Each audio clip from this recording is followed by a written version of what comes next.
What's going on, guys? Welcome back to the channel. Today we got a very special look at a very special lady.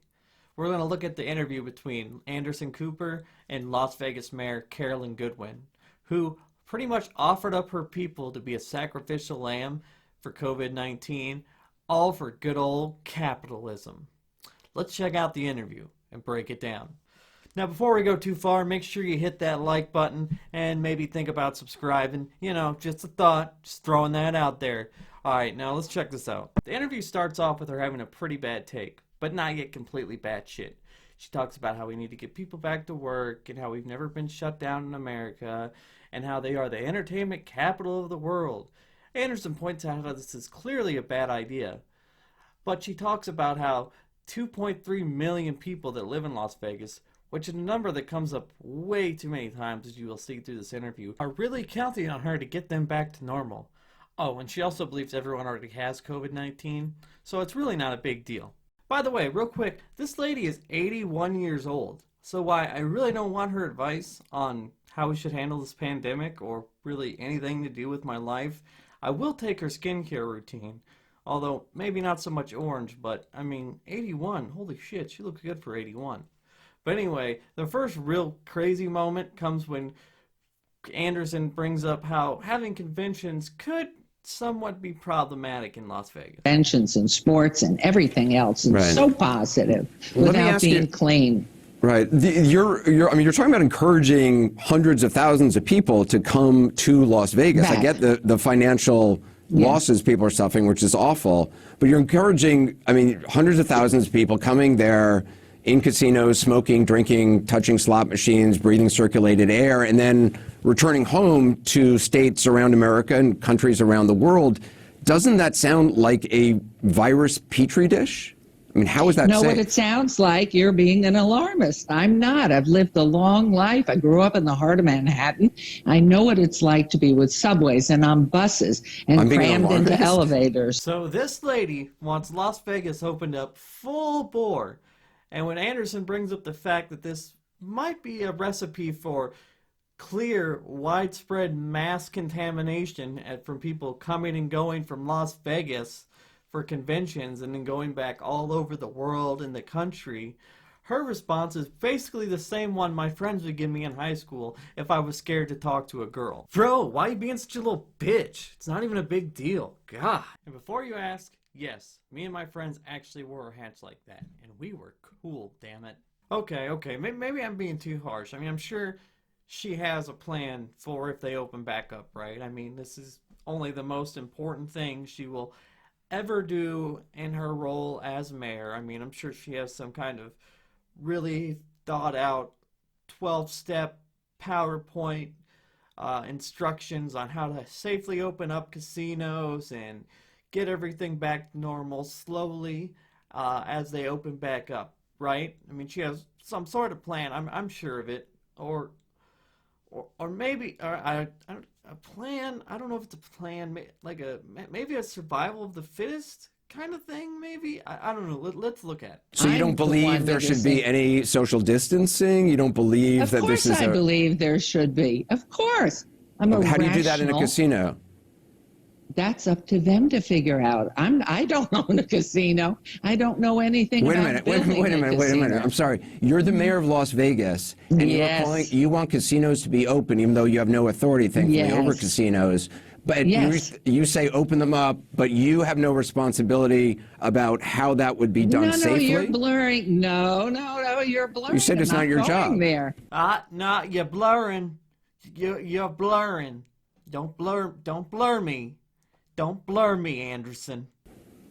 I'm not a private owner of a hotel. I wish I were. And I would have the cleanest hotel with 6 feet figured out for every human being who comes in there. If you can't figure out how to do this safely, why, as mayor of a city that you are responsible for the people's safety, are you calling for something that you have no plan for how it would be done safely?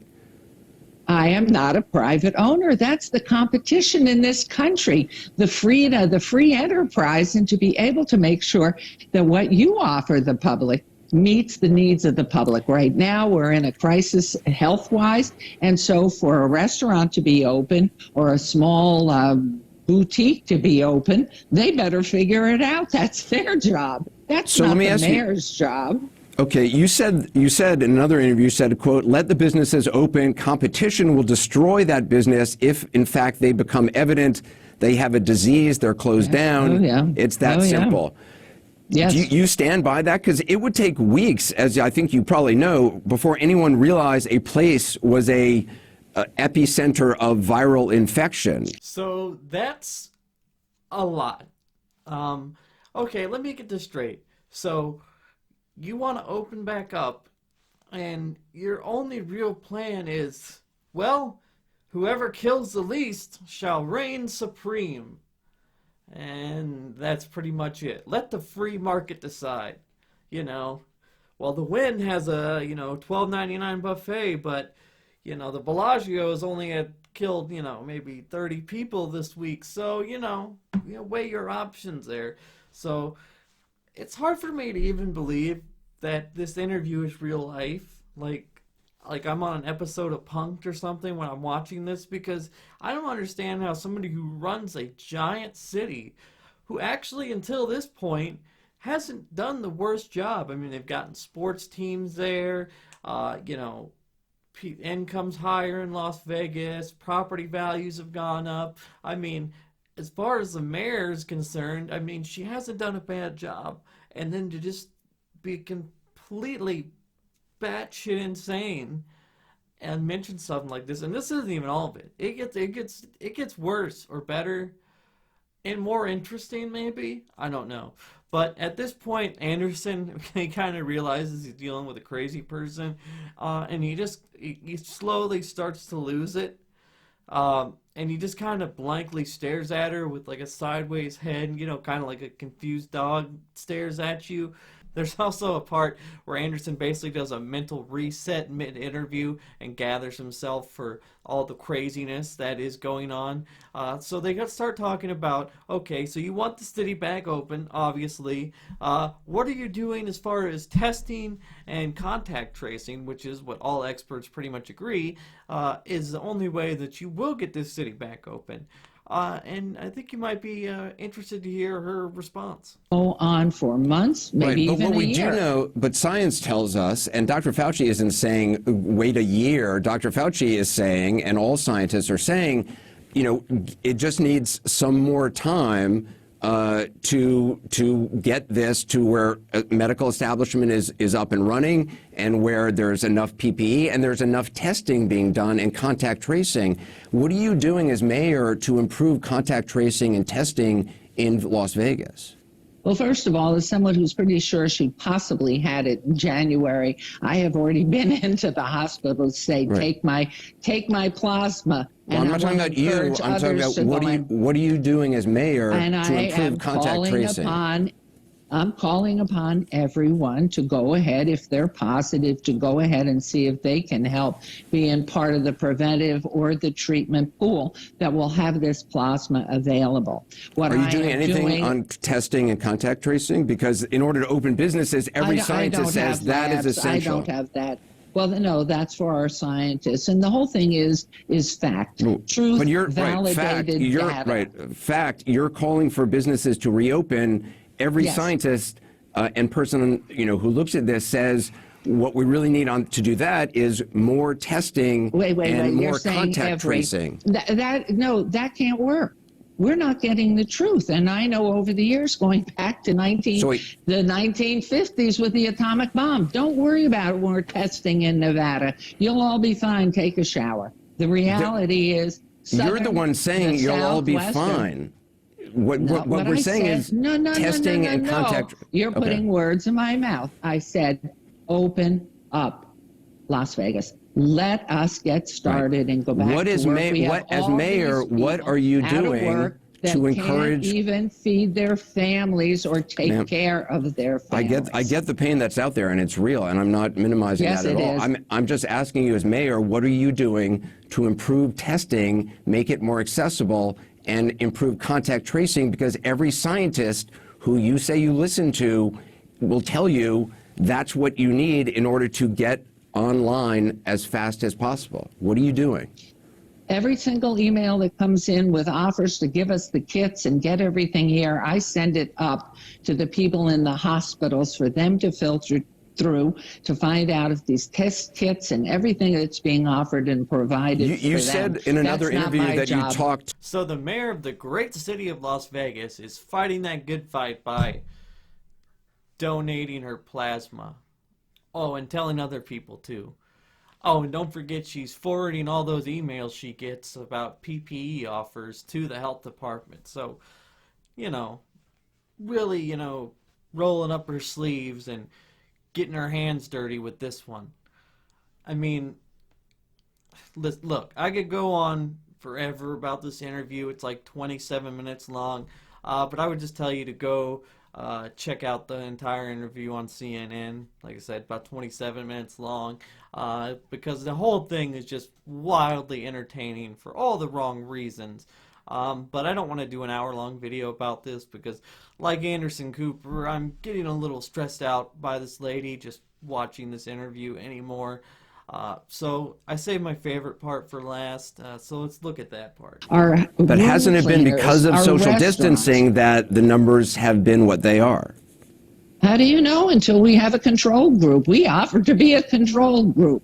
Anybody who knows anything about statistics knows that, for instance, you have a vaccine. You're offering you give the citizens of Las Vegas to be a control group to see if your theory on social distancing works or doesn't work. Wrong. Absolutely wrong. Don't put words in my mouth. You just said we'll be a control group. Yep. The twice re-elected mayor offered up her people to be a control group for a pandemic.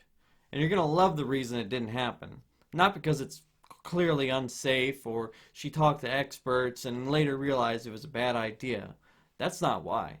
It's only because, well, see for yourself. Excuse me. What I said was, I offered to be a control group, and I was told by our statistician, you can't do that because people from all parts of Southern Nevada come in to work in the city. And I said, oh, that's too bad, because I know when you have a disease, you have a placebo that gets the water and the sugar, and then you get those that actually get the shot. We would love to be that placebo side so you have something to measure against. So all the data until you want to get the placebo. You don't want to get the actual. Well, no, the group who gets the placebo, by the way, usually gets the short end of the stick. Well, you don't know. How do you know when you're in part of that group? You are. Mayor, if casinos reopen, are you going to be inside those casinos every single night putting your own life on the line? If you're curious what the answer to that question was, it was no. And I just find it crazy, even though, of course, it would have never happened because at some point I think the governor would have stepped in. But the reason that she gives for them not being the control study is that our statistician said outside, people come into Las Vegas and work here, which, duh, obviously. But I just imagine like a statistician standing there with like trying to not look with just a crazed, like, what are you talking about face, and just trying to make up the blandest, dumbest excuse to why they couldn't do it without calling her a complete moron. Like, no, we can't do that. No. Unfortunately, this lady is in office for at least another 4 years, even though former professional poker player and current YouTuber Doug Polk is working on recalling the mayor of Las Vegas. Even though these things usually don't work out, but, hey, you can't blame a guy for trying. Hopefully Doug gets somewhere with his recall petition. But even if he doesn't, this is her last term. She'll be in office till 2024, but, whatever. I didn't even get close to covering all the crazy in this interview. At one point, Anderson says, well, it's not like we had people with Ebola running around a casino floor. And she goes, well, you don't know that. Even though one of the symptoms of Ebola is bleeding from the eyes. Yeah, I've been to a lot of casinos and never seen anybody bleeding from the eyes. That's just me. I don't know. Whatever. But listen, the reason I wanted to talk about this is because it's important that we call this shit out. Every single time. If you do something stupid like this, you need to be roasted for it. Period. And I think that goes for the people that are protesting, but I'm not really sure what you're protesting, because we all want the same thing. We all want to get back to normal. And you, holding a Trump sign in a town square, doesn't do anything except block traffic. And there's actually videos of healthcare workers not able to get to work because of these people and their protest. We all want the same thing. And what we need to do is listen to the experts, people that study this kind of thing for a living, and go by their guidelines. Not listen to some old greasy politicians who only care about how much money their donors can give them, and that's it. Anyway, guys, that's my take on it. Let me know what you think in the comment section down below. Maybe go watch the video and then let me know what you think. You can also follow me on Instagram at Driven Progressive. Be sure to hit the like button, subscribe maybe if you're feeling fancy. I'm a brand new channel, so any love y'all could throw my way, really appreciate it. Until next time, guys, stay safe out there. Peace.